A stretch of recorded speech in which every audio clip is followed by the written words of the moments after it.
पिछले वीडियो में हमने पढ़ा था प्रोसेस ऑफ रिकॉम्बिनेंट डीएनए। अब हम इसमें पढ़ते हैं आगे से। तो उसमें बताया गया था कि जो रिकॉम्बिनेंट डीएनए टेक्नोलॉजी होता है वो 4 स्टेप्स में कंप्लीट होता है, जिसमें बताया गया था कि पहला होता है आइसोलेशन ऑफ फॉरेन जीन, दूसरा होता है इंसर्शन ऑफ फॉरेन जीन, तीसरा होता है corporation of recombinant DNA and last one था स्क्रीनिंग एंड आइडेंटिफिकेशन। तो अब हम पढ़ते हैं उसके आगे। तो देखिए, रिकॉम्बिनेंट डीएनए को जो बनाया जाता है उसको देख लेते हैं। ये सबसे पहले एक डोनर सेल लिया जाता है। डोनर सेल का जो होता है न्यूक्लियस लिया जाता है, जिसमें से हमको जेनेटिक मटेरियल मिल सके। जेनेटिक मटेरियल क्या चाहिए होता है? डीएनए। और एक लिया गया होता है प्लाज्मिड, एक लिया गया होता है प्लाज्मिड। देखिए, कुछ प्लाज्मिड का स्ट्रक्चर यहाँ पर बना हुआ है। ये न्यूक्लियोइड है, ये किसी बैक्टीरिया का सेल है। और फिर इसके बाद आगे क्या होता है, जो डोनर सेल होता है उसके डीएनए को काटा जाता है। क्या किया जाता है? काटा जाता है। काटने के लिए 2 टारगेट होते हैं, target site first and target site second. And plasmid को भी निकाला जाता है। प्लाज्मिड को भी काटा जाता है एक टारगेट साइट से। टारगेट साइट का मतलब होता है जहाँ से काटा जाता है। और काटने के लिए हम लोग एंजाइम का यूज करते हैं, रिस्ट्रिक्शन एंजाइम। कौन सा एंजाइम? Restriction enzyme. फिर आगे देखा जाए, जब हम काट देंगे डोनर सेल के डीएनए को तो ये कुछ स्टिकी इंडिया टाइप बन जाएगा। ठीक है, कैसा बन जाएगा? Sticky India type. तो स्टिकी इंडेट की मीन्स है जो डीएनए होगा उसका जो छोर होंगे, उसके जो छोर होंगे वो नुकीला होगा, स्टिकी टाइप होगा, इसलिए कहते हैं इसे स्टिकी इंडेट। उसी टाइप्स में हम प्लाज्मिड को भी काट लेंगे। ठीक है, दोनों काट लेंगे।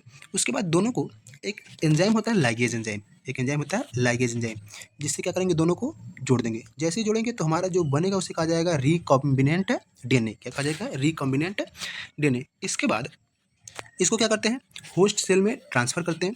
और होस्ट सेल क्या करता है? मल्टीप्लिकेशन करता है। सेल डिवीजन के बाद multiple copies of recombinant DNA का फॉर्मेशन कर देता है।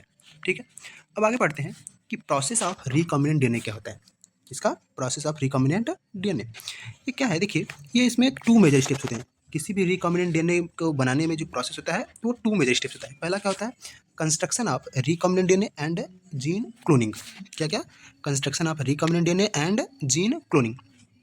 तो स्टेप बाय स्टेप पढ़ते हैं। पहला क्या है? Construction of recombinant DNA. बात करें इसकी, तो जो कंस्ट्रक्शन ऑफ रिकॉम्बिनेंट डीएनए है वो फॉलोइंग मेथड द्वारा कंप्लीट होता है। जिसमें क्या है, एक है पहला स्टिकी इंडेड लाइगेशन मेथड, दूसरा क्या है ब्लंट इंडेड लाइगेशन मेथड, तीसरा क्या है होमोपॉली मार्टेलिंग मेथड। ये है। तो स्टिकी इंडेड लाइगेशन मेथड से मीन्स है जो डीएनए काटा जाएगा, डोनर सेल का डीएनए हो या फिर प्लाज्मिड का डीएनए हो, उसके जो छोर रहेंगे दोनों साइड के वो थोड़े नुकीले रहेंगे। ठीक है। एंड ब्लंट इंडेड का मीन्स है क्या है, जो छोर रहेगा वो एकदम सपाट रहेगा। आप लोग पढ़ लीजिएगा। देखिए, स्टिकी इंडेड में क्या है, ये डोनर सेल का डीएनए हो गया, ये प्लाज्मिड हो गया। ठीक है, उसके बाद ये डोनर सेल के डीएनए को काट दिया गया कुछ स्टिकी इंडेड टाइप, नुकीला type. And same way plasmid को भी काट दिया गया। एंड दोनों को क्या किया गया, आपस में मिलाया गया। तो क्या बन गया? Recombinant DNA. मिलाया किसके द्वारा गया? डीएनए लाइगेज के द्वारा। ठीक है। एंड देखिए जाए, यहाँ पर इसने गलत लिख दिया है, ब्लंट होता है, यहाँ पर टी होता है, डी नहीं होता है। तो ब्लंट इंडेड लाइगेशन मेथड, इसमें क्या होता है, डीएनए के छोर को सपाट काटा जाता है। देखिए लिखा है the ligation frequency of blunt ended foreign gene is very low. यानी कि जो ब्लंट इंडेड लाइगेशन मेथड होता है वो बहुत कम होता है। सबसे ज़्यादा होता है स्टिक इंडेड, उसमें डोनर सेल में या प्लाज्मिड में जोड़ने में थोड़ा उसमें कंफर्टेबल होता है, इसलिए उसका उपयोग ज़्यादा किया जाता है। तो इसमें क्या होता है, जो both end of foreign gene are blunt ended. ठीक है। इसमें क्या होता है, लिंकर या एडाप्टर को यूज़ किया जाता है ताकि वो जो फॉरेन जीन है उस जुड़ सके प्लाज्मिड से। अब आगे देखिए, बात करें लिंकर क्या होता है।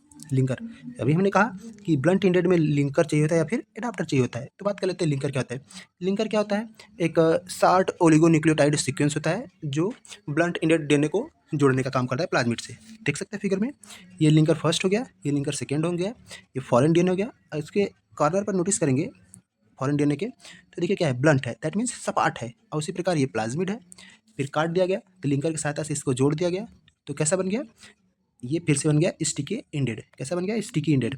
उसके बाद लाइगेज एंजाइम के द्वारा प्लाज्मिड को और इस स्टिकी इंडेड फॉरेन डीएनए को क्या कर दिया जाएगा, जोड़ दिया जाएगा और बन जाएगा रिकॉम्बिनेंट डीएनए। और आगे देखा जाए, एडाप्टर की बात किया जाए, तो एडाप्टर की बात करें तो एडाप्टर क्या होता है, एडाप्टर भी क्या होता है, chemically synthesised short oligonucleotide sequence होता है। बट क्या होता है, इसका वन एंड होता है स्टिकी होता है और दूसरा एंड क्या होता है, ब्लंट होता है। बट वहीं पर ध्यान देंगे, जो लिंकर होता है उसका क्या होता है भाई, एक साइड क्या होता है, स्टिकी होता है, एक साइड ब्लंट होता है। ठीक है, स्टिकी होता है, ब्लंट होता है, सॉरी उल्टा हो गया। एडाप्टर का एक साइड स्टिकी होता है, एक साइड ब्लंट होता है, और जो लिंकर होता है उसके दोनों साइड स्टिकी होते हैं। ठीक है, आगे देखा जाए, the blunt end is a the blunt end in adapter is attached with blunt ended foreign gene, यानी कि जो एडाप्टर का ये वाला एरिया है यानी कि ब्लंट वाला, वो किससे जॉइंट होगा? फॉरेन डीएनए से जॉइंट होगा। ठीक है, उसके बाद जैसे ही ज्वाइन होगा तो क्या बना देगा? स्टिकी एंडेड फॉरेन डीएनए बना देगा। जैसे ही स्टिकी एंडेड फॉरेन डीएनए बनाएगा वो फिर से प्लाज्मिड से जॉइंट हो जाएगा और रिकॉम्बिनेंट डीएनए बना देगा।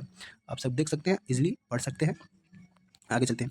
अब बात किया जाए जो रिकॉम्बिनेंट डीएनए टेक्नोलॉजी है उसका क्या क्या यूज़ है, तो यूज़ की बात करें तो उसका बहुत सारा यूज़ है। जैसे देख लिया जाए प्रोडक्शन ऑफ हार्मोन्स में, जैसे कौन कौन से हार्मोन्स को बनाने में, तो इंसुलिन बनाने में, ग्रोथ हार्मोन्स बनाने में, और भी बहुत सी सब चीज़ें में है।